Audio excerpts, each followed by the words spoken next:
Alrighty everyone, welcome back. It is now November 10th of 2022, and with Andor episode 10 now out on Disney+, a lot of fans are getting ready to watch the last two remaining episodes over the course of the next 2 weeks. That's going to conclude the actual first season of the series before season 2 becomes a main focus by Tony Gilroy. This is Mike Zero. Make sure to subscribe if you're new to the channel for future Star Wars updates. Also, by the way guys, make sure to drop a thumbs up on this video to support the channel. I thank you all so very much for the kind support. It is greatly appreciated. Now, one thing about the new universe between Favreau, Filoni, and Lucas is that they are all coming together as a team to do as much things as possible and as much as they can with the Star Wars universe by including multiple new eras of the franchise and reviving a lot of aspects of Star Wars Legends. That's really gonna attract a lot of other Star Wars fans, including the very hardcore ones that really grew up with this franchise from the very beginning. Now, with that being said, what's even all the more exciting about what Disney and Lucasfilm are about to do has a lot to do with, of course, getting A-list actors on board of many of the upcoming Star Wars projects. We already know that they are in the process of getting Elizabeth Olsen to join one of the upcoming Star Wars projects. We'll talk about that in a second. And others out there associated with the Marvel Cinematic Universe. And we've been noticing this trend, right? That Disney seems to like getting cast from Game of Thrones and the Marvel Cinematic Universe, actors and or actresses from those two different franchises, and throwing them into Star Wars. That's basically what they have been, doing over the course of the past couple of years. Now, with that being said and all, with Disney and Lucasfilm already planning out several new Star Wars movies to be created and to bring Star Wars back to the theaters, one of the new trilogies that are in the early development phase is the Old Republic Star Wars trilogy that is set to bring in fan favorite Sith Lords and Jedi from this point in time. However, one of the biggest plans of all, besides having Favreau and Filoni involved with this trilogy, is by acquiring actor Keanu Reeves, which Disney recently did in a recent meeting last month, where he is now set to play one of the Sith Lords known as Darth Vitiate in the Old Republic trilogy movies. Now, it's noted that Keanu's new version of the character has already been designed by both Favreau and Filoni, since they are also focused on an Old Republic one-off series that will come out first that will tease this character beforehand.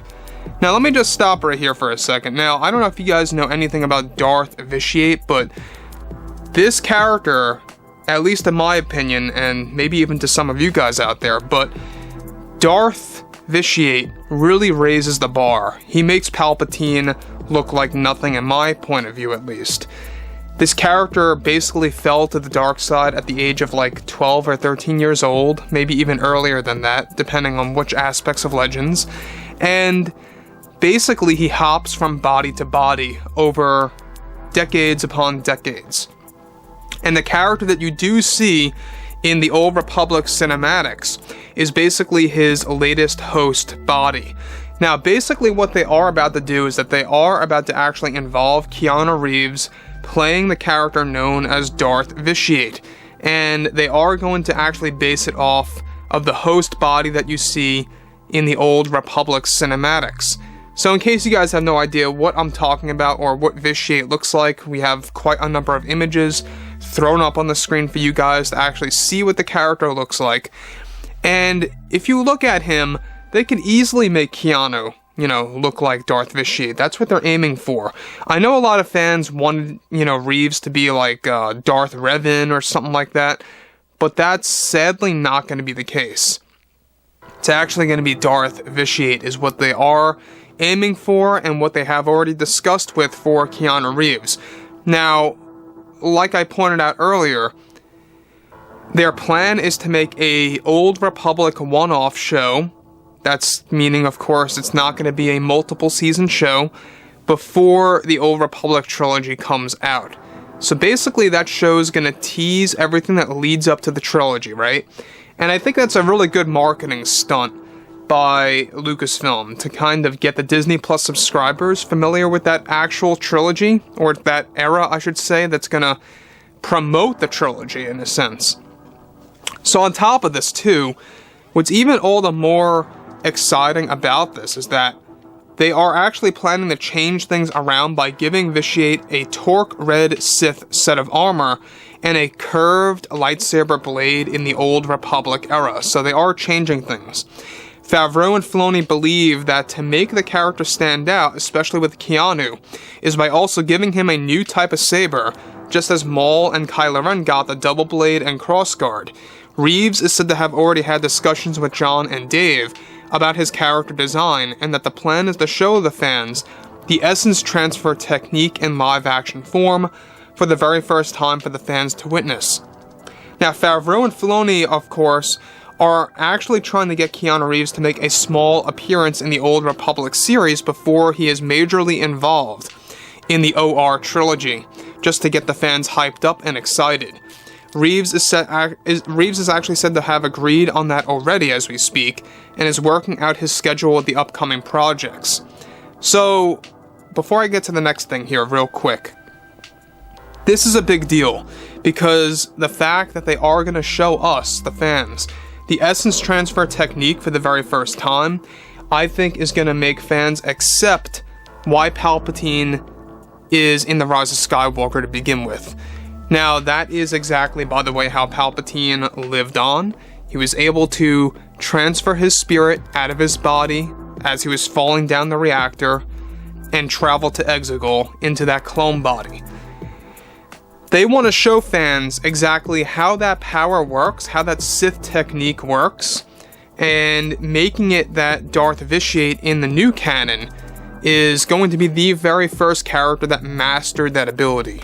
They want to make that a big focus in the Old Republic era. Now, of course, a lot of fans are going to have mixed feelings on the changing of the character's design and the changing of the character's lightsaber and such. I think it's perfect. I think it's fine. The fact that they are going to give Darth Vitiate a curved lightsaber blade, it sounds pretty interesting. It may sound a little strange to you guys, but I think that what they're basing this off of is by making a lightsaber design inspired by a samurai sword.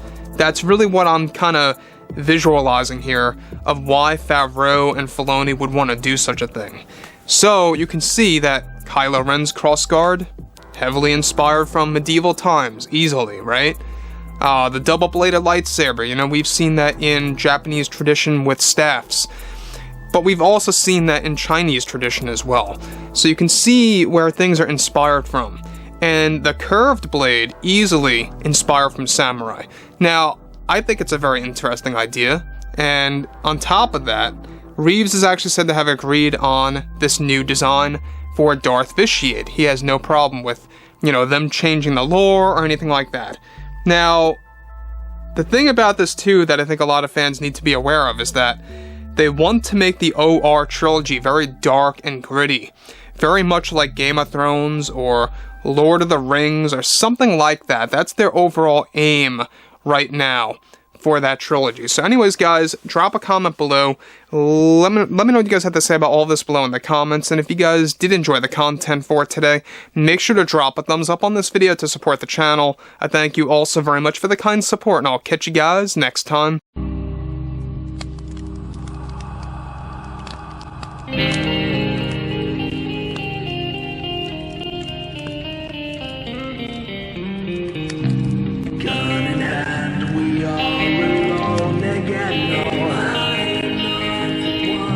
From night